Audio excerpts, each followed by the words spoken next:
Association was formed in 1867, and they had a regatta among working sailcraft in the bay, such as hay scows and lumber schooners, to raise money for the widows and orphans of sea captains and crews that have lost their lives at sea. In 1994, it was California's 150th birthday. $4 million was allocated by the then governor to receive 13 Class A tall ships that were arriving from all over the world. And also in that year, that's when I started the Master Mariners Boat Show at the Corinthian Yacht Club as a fundraiser for the foundation. This is bird number 22, Hummingbird, 1929. Of the original 26 boats built, there are 16 that remain.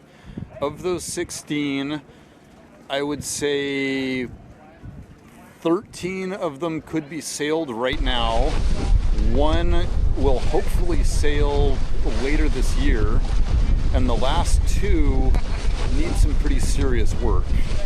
The bird boats were specifically designed to race on San Francisco Bay, and because of that, they are still some of the fastest 30-foot boats on the bay.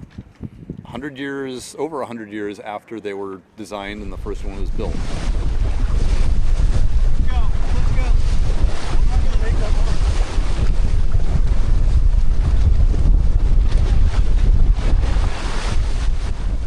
I've had many boats in my life. It's a privilege to have a boat like this, and a responsibility. So there's fewer and fewer classics like this left. On a boat like this with acres of varnish and bronze and all that stuff, if you let it get away from you, you're condemned to stripping it all off down to bare wood and starting again.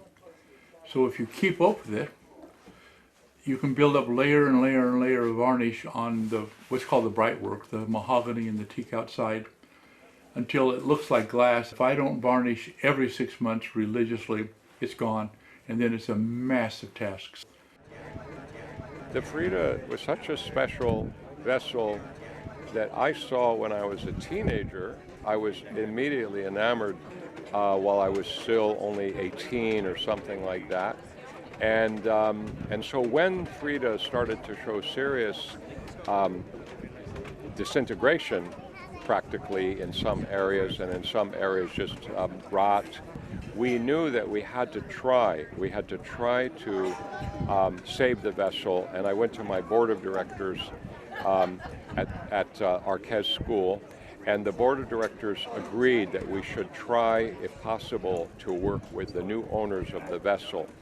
And that was a little bit difficult, but we did manage to save the deck and put in a new transom and all of those kinds of things. And then what we wanted to do was continue restoring it, and we didn't get that chance till something like 7 years later, upon which time it was in the ownership of the Spalding Center.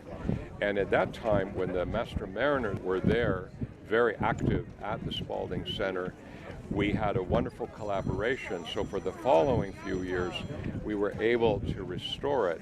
And all of this, of course, was because of the mandate that Don Arquez had, and therefore the endowment that he had left, and the use of what would be the use of that endowment.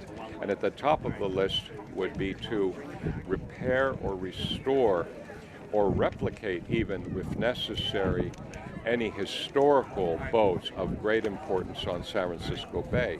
So Frida was already at the top of the list, and we had also the blessing of the Arquez Trust. And so it was just pure luck that it all came together over different periods of time with great difficulty at times, actually, in terms of trying to fundraise, trying to get people to cooperate with the value.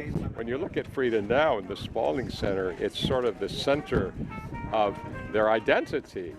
Thank God we were able to finish building the boat, and thank God they started to realize how important Frida is. So there's a lot of harmony now based around Frida, so we're very happy about that. It just takes one person to get the bug at the boat show, and if that happens, we've done our job.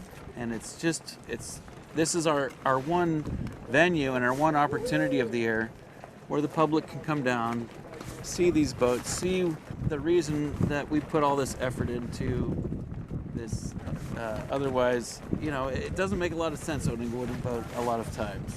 And but when you get struck by the bug, or you have the dream, or you can see the vision, it all makes sense.